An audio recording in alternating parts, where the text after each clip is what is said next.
ஜோதிடம் ஓர் ஆய்வு. கோபுரம்.tv.com நேயர்களுக்கு வணக்கம். இன்னைக்கு பேச போற தலைப்பு மானுட தர்மம். மானுட தர்மம் அப்படின்னா என்ன? மனுஷனா பிறந்த நாம என்னெல்லாம் பண்ணணும், என்னெல்லாம் பண்ணக்கூடாது அப்படிங்கிறது இருக்கு. அப்போ நான் எங்க பிறந்திருக்கேனோ அந்த தர்மத்துக்கு அதை காப்பாத்துறது அப்படிங்கிறது என்னுடைய ஒரு தலையாய கடமையாகுது. நான் ஒரு இந்துவா பிறந்திருக்கேன் அப்படின்னால் அந்த இந்து தர்மத்தை காப்பாத்துறது அப்படிங்கிறது என்னுடைய கடமை. அது என் தாயை காப்பாத்துற மாதிரி, என் தாய் நாட்டை காப்பாத்துற மாதிரி என்னுடைய நான் பிறந்த மதத்தையும் நான் காப்பாற்றணும் அப்படிங்கிறது ஒரு இன்றியமையாத கடமை. அதை யாருமே மறுக்க முடியாது. நீ ஏன் அதை காப்பாற்றணும் அப்படின்னு நீங்க கேட்க முடியாது. அது ஒரு தலையாய கடமை. என் நாட்டை காப்பாத்துறது என்னுடைய கடமை, என்னுடைய தாயை காப்பாத்துறது என்னுடைய கடமை. அதே மாதிரிதான் இதுவும் என்னுடைய கடமை ஆகுது. அப்போ இதுல இருக்கிற நல்ல சிறப்பு அம்சங்களை அதை பத்தி நிறைய தெரியாதவர்கள் கிட்ட நம்ம சொல்ல வேண்டியது நம்மளுடைய கடமை ஆகிறது.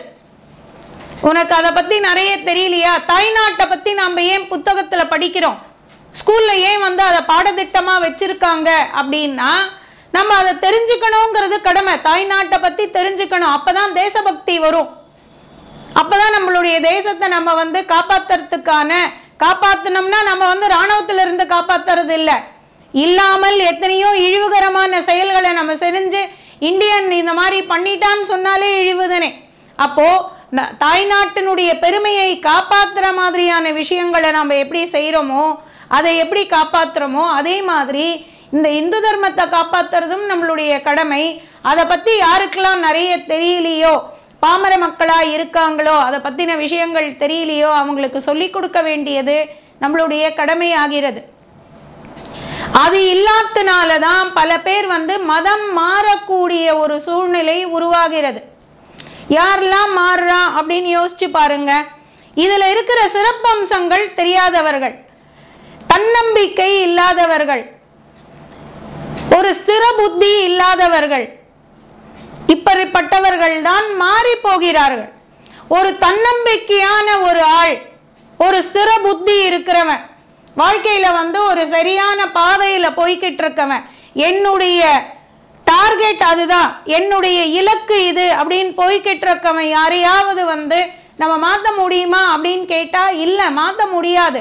அப்போ ஒரு ஸ்திர புத்தி இல்லாமல் அலைபாயிர மனசு இருக்கிறவன், அவன் ஸ்திர புத்தி இல்லாதவன், புத்தியில கூர்மை இல்லாதவன், இப்பேற்பட்டவன் தான் ரொம்ப ஈஸியா மாறிடுறான். எல்லாத்தையும் நம்புறான். எனக்குன்னு ஒரு தெளிவு இருக்கும் பொழுது எல்லாத்தையும் நான் நம்ப போறது இல்லை. திருடினா ரொம்ப நல்லது அப்படின்னு சொன்னா இன்னைக்கு அப்படியா நல்லதான்னு நம்ம யோசிப்போமா? மாட்டோம். நம்மளுக்கு ஸ்திரமா தெரியும் அது தப்பு, இது கரெக்டுன்னு தெளிவு இருக்கு. தெளிவு இருக்கும் பொழுது நம்ம எதையுமே தவறா பண்ண போறது இல்லை. ஆனா தெளிவு இல்லை அப்படின்னும் பொழுது, ஸ்திர புத்தி இல்லை, பேராசை, எனக்கு எப்படியாவது ஏதாவது கிடைச்சிருமா அப்படின்னு ஆசைக்கு அடிமையானவன், இவெல்லாம் தான் மதம் மாறி போறான். யாரெல்லாம் இருக்காங்கன்னு பார்த்தோன்னா இப்படி இருக்கவன் தானே இருக்க முடியும். ஒரு ஸ்திர புத்தி இருக்கவன் இருக்க முடியாதே. ஒரு என்னுடைய இலக்கு இதுதான் இருக்கவன் இருக்க முடியாதே. அவன்லாம் மதம் மாறி போக முடியாது. அப்ப மாறி போனவன்லாம் யார் அப்படின்னு நம்ம யோசிச்சு பார்த்தோம்னா தெளிவில்லாதவன் தான், தன்னம்பிக்கை இல்லாதவன் தான், இலக்கு இல்லாதவன் தான், பேராசை பிடிச்சவன் தான். யாராவது கொடுத்தா கிஃப்ட்னாலே நம்ம வேண்டான்னு நினைக்கிறோம். என்னுடைய உழைப்புல நான் வரணும்னு நினைக்கிறேன், எனக்கு கிஃப்ட் வேண்டான்னு நினைக்கிறேன். நீ எதுக்கு எனக்கு கொடுக்கணும்? உனக்கு குடும்பம் இருக்கு, உன்னுடைய இது இருக்கு, நீ உனக்கு வேண்டியதை நீ பண்ணிக்கோ, எனக்கு எதுக்கு நீ தர, எனக்கு வேண்டாம். நம்ம கிஃப்ட்னாலே இது ஏன் கொடுக்குறான், இதுக்கு பின்னாடி என்ன குழிபறிக்க போறாங்களோன்ற பயம் நம்மளுக்கு வருது. நம்ம யார்கிட்டையும் கிஃப்ட் அக்செப்ட் பண்றது இல்லை. ஃப்ரெண்ட்ஸுக்குள்ள ஏதோ பர்த்டே இதுன்னா சின்ன விஷயம், பெரிய விஷயம் இல்லை. நான் உன் பையனுக்கு 4 வருஷம் காலேஜுக்கு ஃபீஸ் கட்டுறேன்னா நீ எதுக்கு கட்டுற அப்படின்னு நான் யோசிப்பேன்ல. எதுக்கு கட்டுவேன் நீ? என் பையன் காலேஜ் ஃபீஸ் நீ எதுக்கு கட்டுவ? உன் பொண்ணு கல்யாணத்தை நான் நடத்தி வைக்கிறேன்னு நீ எதுக்கு நடத்துவ? அவ்வளோ காசு செலவு பண்ணி நீ எதுக்கு என் பொண்ணு கல்யாணத்தை நடத்தி வைப்ப? அப்ப என்னுடைய பேராசை எங்கேயோ என்னுடைய அழிவுக்கு காரணமாகிறது. அவர்கள் ஏன் எனக்கு தர வேண்டும் அப்படின்னு நான் யோசிக்கிறேன்.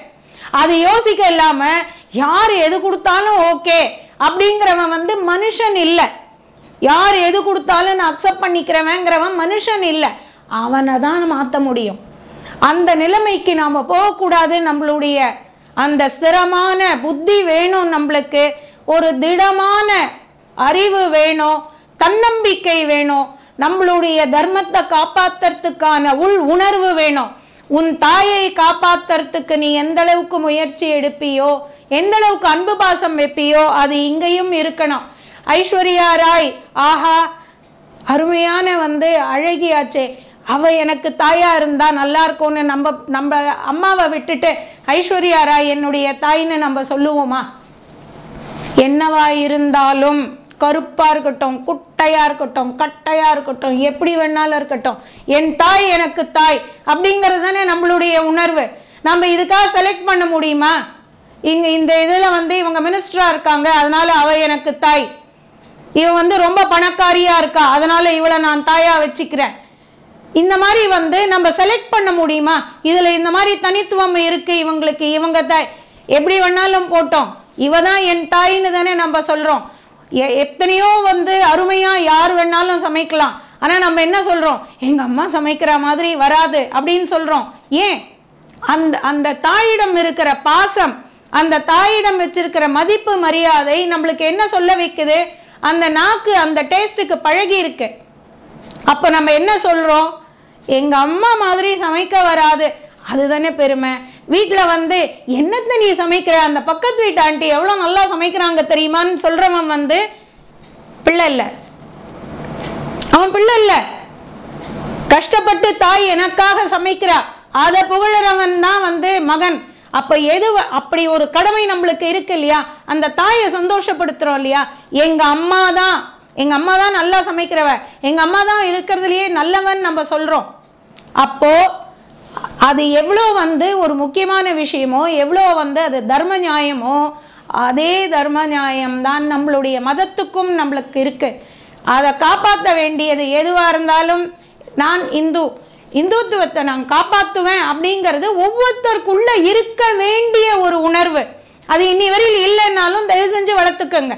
அது அது என்னுடைய உணர்வு. பாரதம் அப்படின்னும் பொழுது எப்படி எனக்கு பொங்குமோ, அந்த பெருமிதம் வருமோ, எப்படி என் தாய் அப்படின்னும் பொழுது எனக்கு பெருமிதம் வருமோ, சந்தோஷம் வருமோ, பொங்குமோ, அந்த மாதிரி என்னுடைய மதம் அப்படின்னு சொல்லும் பொழுதும் அந்த சிறப்பு நம்மளுக்குள்ள அந்த ரோம கூர்ச்சி வரணும், நம்மளுக்கு அந்த உள்ளுணர்வு வரணும். ஏன்னா அவ்வளோ அரிய பல விஷயங்களை இந்த மதம் நம்மளுக்கு கொடுத்துருக்கு, வாழ்வியலை கற்றுக் கொடுத்துருக்கு. ஒரு சிறப்பான வாழ்க்கை வாழறதுக்கான வாழ்வியலை கற்றுக் கொடுத்த ஒரு அற்புதமான மதம். அதை காப்பாற்ற வேண்டியது நம்மளுடைய கடமைங்கிறது ஒவ்வொருத்தருக்குள்ள கண்டிப்பாக வரணும் அப்படிங்கிறத நான் கேட்டுக்கிறேன்.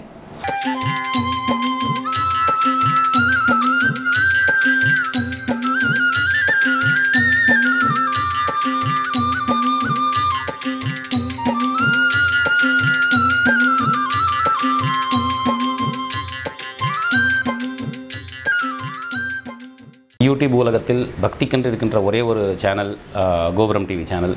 இதில் பக்தி மட்டும் இல்லை, பல விஷயங்களை சொல்கிறாங்க. அதில் முக்கியமாக நாயன்மார்களின் அருள் வரலாறு, ஷீரடி சாய்பாபா அவர்களின் வரலாறு, 12 ஆழ்வார்கள் பற்றிய தொகுப்பு, மகா பெரியவர் பற்றிய ஆய்வுகள், ஜோதிடம் ஒரு ஆய்வு, அப்புறம் ஆன்மீக அதிசயங்கள், இது அனைத்தும் ஒவ்வொரு நேரத்துலையும் அவங்க டெலிகாஸ்ட் பண்ணுறாங்க. இந்த பிஸியான காலகட்டத்தில் நீங்கள் இதெல்லாம் பார்க்கணும். ஏன்னா நமக்கு தேவை எதையும் கொண்டு போக போகிறதில்ல, கொண்டு போவது இறையருளை மட்டும்தான். இறையருளை கொண்டு போகணும்னா இதெல்லாம் பார்க்கணும், இதை பற்றி தெரிஞ்சுக்கணும். ஸோ இறைவன் நன்றி ஒரு அணுவும் அசையாது. ஸோ தயவு செஞ்சு எல்லோரும் கோபுரம் டிவி சேனலை சப்ஸ்கிரைப் பண்ணுங்கள், லைக் பண்ணுங்கள், ஷேர் பண்ணுங்கள். விதம் விதமான பக்தி நிகழ்ச்சிகளை உங்களுக்காக தந்து கொண்டிருக்கிறது உங்கள் கோபுரம் டிவி. உங்களுக்கு பிடித்த நிகழ்ச்சிகளை லைக் செய்யுங்கள், உங்களுக்கு பிடித்த மாணவர்களுக்கு ஷேர் செய்யுங்கள். மேலும் சப்ஸ்கிரைப் செய்வதோடு மட்டுமல்லாது அருகில் இருக்கும் பெல் பட்டனை கிளிக் செய்து கோபுரம் டிவி நிகழ்ச்சிகளை உடனுக்குடன் தெரிந்து கொள்ளுங்கள். மற்றும் ஒரு மகிழ்ச்சியான செய்தி, கோபுரம் டிவி ஆப்பை கூகுள் பிளே ஸ்டோரில் ஃப்ரீ டவுன்லோட் செய்து கோபுரம் டிவி நிகழ்ச்சிகளை தொடர்ந்து கண்டுகளியுங்கள். பாருங்கள், ரசியுங்கள், பரவசமடையுங்கள். gopuramtv.com. பக்திமயம்.